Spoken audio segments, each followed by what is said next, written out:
বন্ধুরা, দুর্গাপূজা এসে গেছে, খাওয়া দাওয়ার পালা। সেজন্য বানাচ্ছি চিংড়ি মশলা।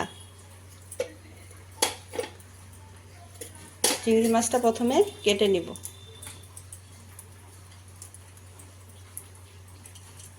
চিংড়ি মাছটা কেটে ধুয়ে ভেজে নিয়েছি।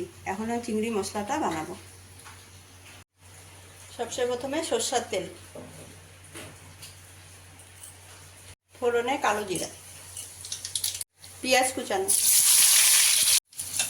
তো পেঁয়াজটা একটু লাল লাল ভাজা হয়ে গেছে, এখন দিয়ে দিব টমেটো। টমেটোটা একটু ভেজে নিব। আদা রসুন পেঁয়াজ বাটা,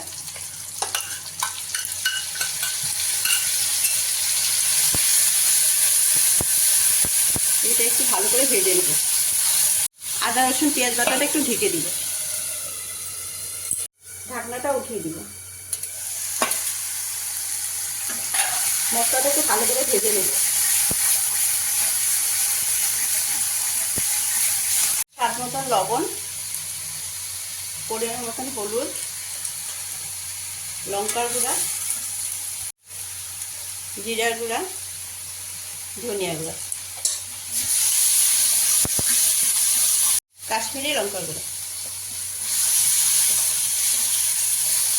আমি একটু জল দিয়ে ভেজে নেব, নাহলে মশলাটা পুড়ে যাবে।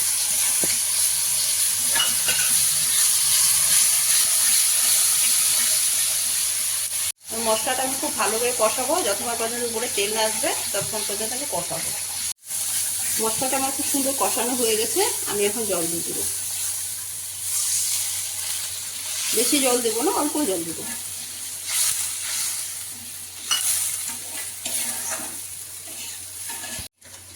মাছটা আমি দিয়ে দেবো।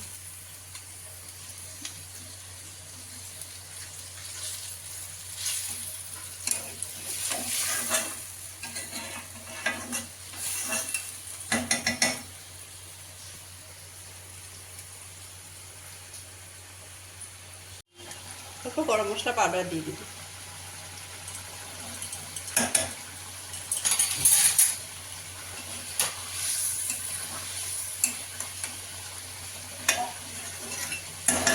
দুই মিনিটের মতন ঢেকে দেব।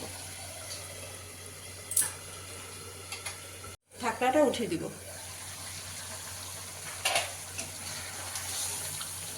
তো বন্ধুরা, চিংড়ি মশলাটা একদম রেডি, এখন নামিয়ে দিব।